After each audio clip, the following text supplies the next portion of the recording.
හදමු සුපිරි chili paste එකක්. fried rice බත් ඕන එකක් එක්ක කන්න පුළුවන් සුපිරියක් තමයි. තෙල් ලීටර එකමාරක් තියෙනවා මෙතන. පොඩියට chop කරගත්ත ලුණු ග්‍රෑම් 300. සුදු ලුණු 250. පොඩියටම කපාගත්ත ඉඟුරු ග්‍රෑම් 150ක්. හොඳට තලාගත්ත සේර මුල් ටික්කුයි රම්පේ ටික්කුයි එකතු කරගන්න. මේකෙන් ඉතින් සුපිරිම රසකුයි සුවඳකුයි එනවා. මේක අවසානට අයින් කරගන්නත් පුළුවන්.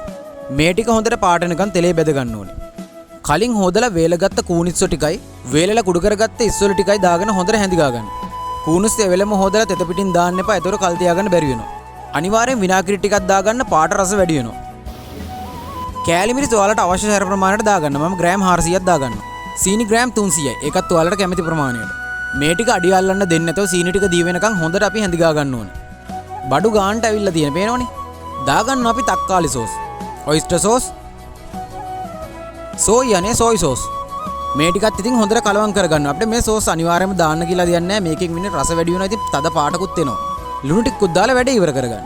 තෙල් වැඩි කියලා ඉතින් අඬන් ලෑස්ති වෙන මේ සාමාන්‍ය කරන් ග්‍රෑම් 5-10ක් වගේ පොඩි ප්‍රමාණයක් බත් වගේ බෙදාන කන්නේ. මේකේ පෙනුම පාට වගේම තමයි ඉතින් රසත් ඉතින් මේකත් එක්ක ෆුල් ෆ්‍රයිඩ් රයිස් 4-5ක්වත් කන්න පුළුවන් අනිවාර්යයෙන්ම.